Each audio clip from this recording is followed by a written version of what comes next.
Embassies are the vessels through which diplomacy is conducted.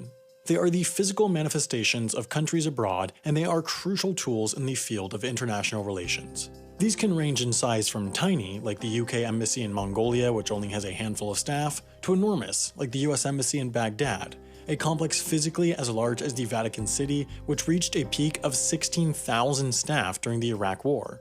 Big, influential countries will have embassies to almost every other country. The US, for example, has diplomatic missions to every UN-recognized country in the world except St. Kitts and Nevis, Antigua and Barbuda, Dominica, St. Lucia, St. Vincent and the Grenadines, Grenada, Guinea-Bissau, Iran, Bhutan, and North Korea. Smaller, less influential countries, on the other hand, might only have a few embassies. Tuvalu, for example, only has diplomatic missions to New Zealand, Fiji, Taiwan, the European Union in Belgium, and the United Nations in New York. You see, there are embassies to non-state organizations, namely the UN and EU. You can even have embassies to agencies of the UN. There's one US diplomat in Rome with the lengthy title of United States Ambassador to the United Nations Agencies for Food and Agriculture. Even traditionally closed-off countries like North Korea have representation abroad. The DPRK has embassies in some quite Western countries like Germany, Sweden, and the UK, and these three countries also each have embassies in North Korea. Now, part of the way these embassies can exist in even the most different and opposing of countries is because of how they are codified in international law. Every UN member state except for South Sudan, Palau, and the Solomon Islands has signed the Vienna Convention on Diplomatic Relations. This sets out a number of laws on how embassies work. Perhaps the most significant and well-known is Article 22. The premises of the mission shall be inviolable. Unless invited by the ambassador or their government, any representative of the host country's government, be it police officer, government official, member of the military, or even firefighter, cannot enter the embassy. This, of course, is how Julian Assange stayed in the Ecuadorian embassy in London for 7 years. He entered in 2012 when he was wanted in the UK for extradition to and subsequent arrest in Sweden. Assange stayed in the embassy while his request for Ecuadorian political asylum was reviewed, and, once it was granted, normally the next step would be to go to Ecuador. Outside the embassy, though, waited British police, and so he would therefore have been arrested if he ever left. In the end, though, after 7 years inside, it was the British police that arrested Assange as the Ecuadorians decided Assange had overstayed his welcome and invited the police inside. The Vienna Convention also lays out a few other important rules for embassies. The diplomats and the embassy are exempt from all taxes in the host country, the diplomats are allowed free movement around the host country, an embassy can have diplomatic couriers carrying diplomatic bags which cannot be seized or searched, diplomats are granted diplomatic immunity, the residences of diplomats are also treated as an extension of the embassy and cannot be entered without permission, diplomats cannot work or earn profit when in their host country except for with the embassy, and then there are plenty of other even more minor rules.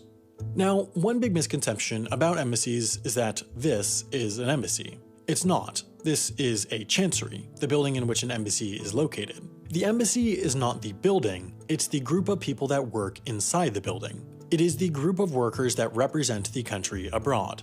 Another big misconception about embassy buildings is that they are the sovereign territory of the country they represent. This is not the case. It is also not the case that embassy buildings are in a state of extraterritoriality, that local laws don't apply there, as would be the case in the United Nations headquarters or on many foreign military bases. In the case of embassy buildings, it's not that the laws of the host country don't apply there, it's just that many of the people that make up the embassy, the diplomats, cannot be prosecuted for violating those laws, and those that enforce the law, the police, can't enter. Now, diplomats almost always follow the rules of their host country, as failing to do so would be unproductive for the very nature of their job, but when they don't, this can have serious implications. As an example, in April 1984, 2 students in Tripoli, Libya were hung for publicly opposing Gaddafi. In response, a protest was formed by a major political opposition group outside the Libyan embassy in London. On order from Gaddafi, an individual inside the embassy building fired into the crowd with a machine gun, wounding 11. One of those wounded was Yvonne Fletcher, a young policewoman who later died in the hospital from her injuries. Within 10 minutes of the shots going off, the embassy building was surrounded by British police, blocking anyone from going in or out. Once it had been confirmed through forensic autopsy that the shots did indeed come from the embassy, negotiations began. The British tried to get permission to enter the embassy building. You see, only some, but not all, of the 30 people in the building were diplomats, meaning that some, if they were found to have committed the crime, could be arrested for it. The Libyans, however, would not grant access. Therefore, after 5 days of surrounding the embassy, the British severed diplomatic relations with Libya, giving them another week to leave the embassy and country. This, you see, is what countries can do when diplomats misbehave. They can't go into the embassy building, they can't arrest diplomats, but they can kick them out of their country. After this incident, diplomatic relations between the two countries didn't normalize for decades, and even today, in 2019, the case is still actively under investigation, and it's quite possible an arrest could happen in the future. Normally, though, embassies are more concerned with building diplomacy. Typically, but not always, embassies are headed up by an ambassador. Sometimes, though, there are lapses where one goes without an ambassador for a period of time, and other times, a country might choose to recall their ambassador as a sign of displeasure. Now, the job of an ambassador is tough to define. In the simplest sense, an ambassador is there to represent their country, but what that entails varies widely from person to person and post to post. There's often a perception that all that ambassadors do is schmooze and booze, but to be honest, that's part of the job. They're there to build and maintain relationships with those that can help their country, politically, economically, or otherwise. That's just part of diplomacy, which is what the embassy's job as a whole is. This can be direct diplomacy, where the ambassador might meet directly with a head of state, or soft diplomacy. Soft diplomacy can be things like China sending pandas to foreign zoos, the US funding scholarships for foreign students, or France setting up a branch of the Louvre in Abu Dhabi. They are more subtle ways that a nation can curry public favor with another. On a smaller scale, embassies will often have a portion of staff dedicated to promoting and exhibiting the art and culture of their country in the region. You'll often see embassies financially supporting and sponsoring concerts of their country's music, for example. Now, in addition to these ways of representing one's country, the embassy also represents its homeland through its actual building. As the public face of one country in another, it's got to look the part. For example, some of the world's most impressive and important embassies are in Washington, D.C., given that nearly every nation has a diplomatic mission there. The Chinese embassy building was designed by the children of I.M. Pei, a Chinese American regarded as one of the world's greatest architects, and evokes the same sense of clean, contemporary grandeur and opulence common with the greatest buildings back in the People's Republic itself, while still adhering to feng shui principles. Just down the street, there is the Embassy Building of the United Arab Emirates, a perhaps even more opulent structure clearly incorporating aspects of Islamic architecture. This building seems to purposely command a presence with its open sightline from the street, allowing one to look in and up. Then there's this section of the British Embassy complex nearby, a structure resembling an Old English country manor. While countries like China and the UAE might be more focused on pushing their modern image as newly wealthy nations, countries like the UK might draw more attention to their long and storied past. Then there's the whole realm of the architecture of American embassy complexes themselves. With necessity, after countless attacks on its embassies through history, the architecture and design of American embassy buildings evokes security. Whether it's the one in Berlin, Beijing, Bern, or Bangkok, they all have the look of a compound. They're mostly modern, innovative designs, a conscious choice to associate these values to the nation's image, but they're still mostly hidden behind tall walls and fences. There are still some, though, mostly in places where security is less of a concern, reflecting the earlier architectural style of the US, such as the Georgian House of the US Embassy in Canberra, Australia, a building that would look right at place in the American South. But when embassies are in certain places, their buildings can't just be compound style, they have to be compounds.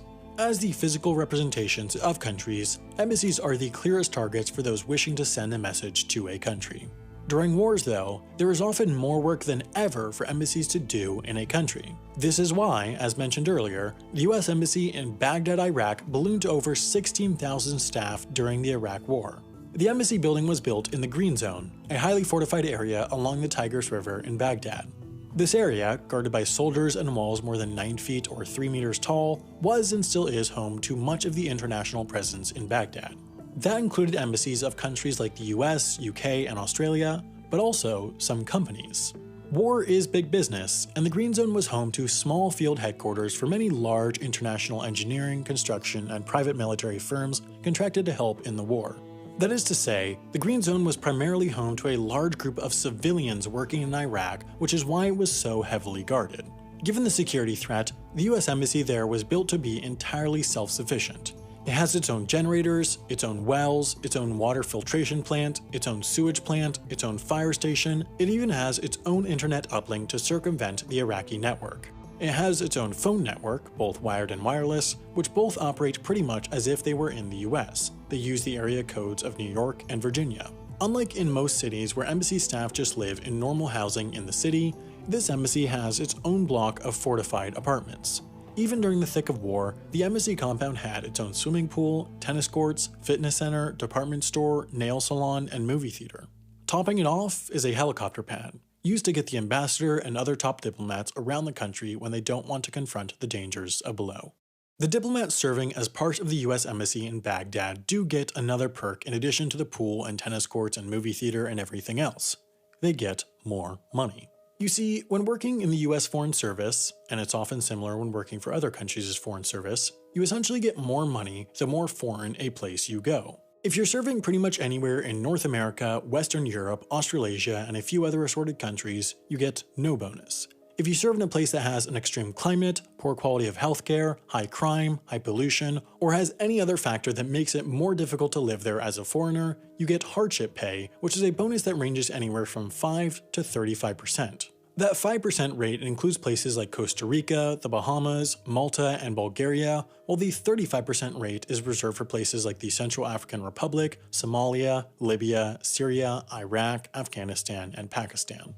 That rate of hardship pay can also vary within a country. For example, if you served at the US consulate in Dubai, you'd only get a 5% bonus, while serving at the US Embassy in Abu Dhabi would get you 10%. There are also some places that, well, just don't seem all that hard to live in, but do earn you hardship pay, such as Ponta Delgada, Portugal, a well-known vacation destination. This is likely only included because of its isolation. On top of hardship pay, you can also get an additional bonus if you serve in a place that is deemed dangerous. For example, Port-au-Prince, Haiti gets you 15%, while places like Tripoli, Damascus, Kabul, Baghdad, and Juba will get you a 35% bonus. So, in a place like Baghdad, you get a 70% bonus just for the hardship and danger you put yourself through. This is how they get people to work at even the harshest of postings without forcing them. On top of these two, there are also some other bonuses based off things like high cost of living, difficulty in staffing the post, and more. Now, in the modern age, some have questioned whether embassies still have a purpose. 100 years ago, they very much had a purpose, as communication was difficult, travel was slow, and countries therefore needed someone on the ground who could speak on their behalf to others at a moment's notice. Nowadays though, messages can be relayed instantaneously through a whole host of means, so what's the point? Well, ambassadors are not messengers. Ambassadors are representatives. They are there not only to work for their country within political systems, but also to promote it to the public as to increase travel and trade with their country. Many argue, in fact, that these small, personal relationships of our world's diplomats tying together countries of hundreds of millions or billions are more important now than ever. If you want to work in the Foreign Service, the US State Department has an extensive reading list of books that will help you get the knowledge you need, no matter which country you're from. One book on there that I found quite interesting was Blink: The Power of Thinking Without Thinking by Malcolm Gladwell. The book is all about how the unconscious brain works in making decisions with very limited info. Blink, like so many other books, is available as an audiobook on Audible, so you can listen to it wherever and whenever. I find that listening to books helps me fit a lot more in, and it helps make things like cleaning or commuting a lot more fun. Best of all, you can sign up for free at audible.com/Wendover or text Wendover to 500-500 and download Blink or any other audiobook for free, in addition to 2 Audible originals also for free.